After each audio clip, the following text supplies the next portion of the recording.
गोष्टींच्या पुस्तकात चंद्र चांदण्यांविषयी वाचतात, त्याच वयात अंबरनाथ तालुक्यातील ईदगाव जिल्हा परिषद शाळेतील विद्यार्थ्यांना थेट चंद्रावर आपली नावं पोहोचवण्याची संधी मिळाली आहे। नासाच्या send your name to the moon या आंतरराष्ट्रीय उपक्रमांतर्गत शाळेचे मुख्याध्यापक अमोल पेन्सिलवार यांनी इयत्ता 4थी व 5वीच्या विद्यार्थ्यांची नावं नोंदवली आहेत। त्यानंतर प्रत्येक विद्यार्थ्याला नासाकडून डिजिटल बोर्डिंग पास प्राप्त झाला आहे। ही नावे विशेष SD कार्डमध्ये संग्रहित करून आर्टेमिस मोहिमेद्वारे 2026 मध्ये चंद्राभोवती फिरवली जाणार आहेत। ग्रामीण भागातील जिल्हा परिषद शाळेचे नाव थेट नासा आणि चंद्राशी जोडले जाणे हे अत्यंत अभिमानाची बाब मानली जाते। या उपक्रमामुळे विद्यार्थ्यांमध्ये लहान वयातच विज्ञान आणि खगोलशास्त्राविषयी आवड निर्माण होणार असून भविष्यातील वैज्ञानिक घडवण्यासाठी हा उपक्रम दिशादर्शक ठरणार असल्याचं मुख्याध्यापक अमोल पेन्सिलवार यांनी सांगितले।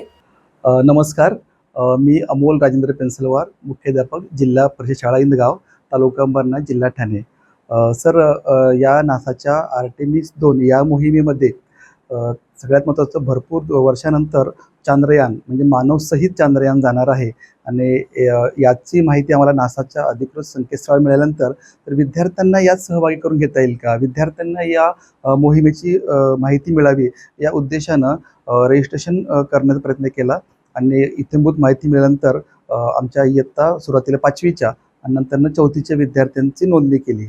आणि या मोहिमेचं वेगळंपण म्हणजे नुसतं मोहिमेपुरतं न राहता तर आपल्याला त्याचं एक सहभाग पत्र मिळणार आहे। तर आम्ही नोंदणी केल्यानंतर त्यांना बोर्डिंग पास मिळालेला आहे आणि त्यातून आम्ही व्हर्च्युअली तर त्यात सहभागी होणार आहोतच, पण त्याचबरोबर एक इंटरेस्टिंग म्हणजे ही जी नावं आहेत ती वेगळ्या पद्धतीने वेगळ्या सिम कार्ड किंवा मेमरी कार्डमध्ये स्टोअर करून ती चंद्रयानामध्ये ती चंद्राच्या कक्षेभोवती फिरणार आहेत। म्हणजे आपल्या मुलांची नावं चंद्रावर जाणार आहेत हे आपण परिकथेमध्ये ऐकलेलं होतं, ते संधी आम्हाला या तंत्रज्ञानाच्या माध्यमातून मिळणार आहे।